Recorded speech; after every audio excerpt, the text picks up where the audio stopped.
জুলাই আগস্টের আন্দোলনের বিজয় কারো একার নয়। বিভিন্ন শ্রেণী পেশার মানুষ এই আন্দোলনে স্বতঃস্ফূর্তভাবে অংশ নিয়ে শহীদ হয়েছেন। আজ দুপুরে বিএনপির প্রতিষ্ঠাতা প্রয়াত রাষ্ট্রপতি জিয়াউর রহমানের মাজারে ফাতেহা পাঠ, পুষ্পার্ঘ্য অর্পণ শেষে কথা বলেন বিএনপির সিনিয়র যুগ্ম মহাসচিব রুহুল কবির রিজভী। রিজভী বলেন, ১৬ বছরের আন্দোলনে বিএনপির নেতাদের গুম করা হয়েছে, অথচ অন্তর্বর্তী সরকার তাদের খোঁজ নেয়নি। একটি রাজনৈতিক দলকে উদ্দেশ্য করে তিনি বলেন, ৫ই আগস্ট পরে সে দলটি ইসলামী ব্যাংক দখল করেছে, টেন্ডারবাজিতে জড়িয়েছে। দেশের মানুষ তাদের ৭১-এর ইতিহাস ভুলে যায়নি। এক প্রশ্নের জবাবে রিজভী বলেন, একটি দল ভারতের সাথে সম্পর্ক উন্নয়ন করতে চাই।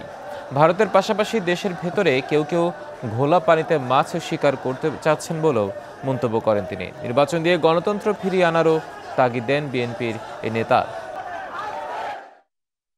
নানাভাবেই শুধু কয়েকজনের কৃতিত্বের কথা বলেন, কিন্তু তারা কি শহীদ শ্রমিক ভাই রিক্সা চালকদের বাসায় গিয়েছিলেন? আজকে তো সমস্ত গণতন্ত্র বনা শক্তি এক জায়গায় থাকার কথা ছিল, অথচ এই শক্তিকে ফাটল ধরিয়ে দুই একটি রাজনৈতিক দল যেভাবে তারা নিজেদের ফায়দা তোলার চেষ্টা করছেন, এদেশের মানুষ সব জানে।